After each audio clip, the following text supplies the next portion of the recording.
আমাকে জোরপূর্বক তাদের বাড়িতে নিয়ে যায় ধর্ষণ করে আজবার। আমার নাম মুসাম্মদ আমিনা আক্তার জুই।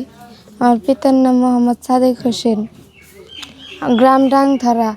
আমি নিমাইমারি জামিয়া ইসলামিয়া মহিলা মাদ্রাসায় পড়ি। ছেলের নাম মোহাম্মদ মাহমুদুল হাসান বাবু। ওর শুরুতে আমাদের বাড়িতে যাওয়া আসা করতো, আমাকে প্রেমের প্রস্তাব দিত, আমি না করতাম। আমার মাদ্রাসার সামনে যারা আমাকে বিভিন্ন ধরনের প্রলোভন দেখায় আমার প্রেমের প্রস্তাব দিত। আমি সরল মানুষ, আমাকে এরকম প্রস্তাব দেওয়ার কারণে আমি রাজি হয়ে যাই। তারপর হঠাৎ করে একদিন সে আমাদের রাত্রে 12টার সময় আমাদের বাসায় এসে দরজার সামনে আমাকে ডাকে।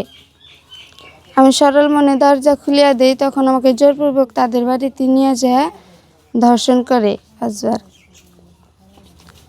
তারপর বিয়ের পর আরেক 5 তারিখে 7 মাস 2026 সালে আমাকে বিয়ের কথা বলিয়া দক্ষিণ রহিমপুর নিয়ে যায়। সেখানে কতক্ষণ ঘোরাফেরা করিয়া দেওয়ানগঞ্জ নিয়ে গেছে।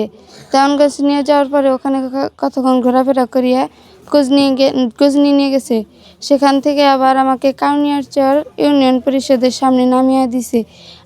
তাকে বিয়ে বিবাহের কথা বলিলে সে বলেছে 3 মাসের মধ্যে আমাকে বিয়ে বিবাহ করবে। আমি কোনো উপায় না পাইয়া তাদের বাসায় গেছিলাম।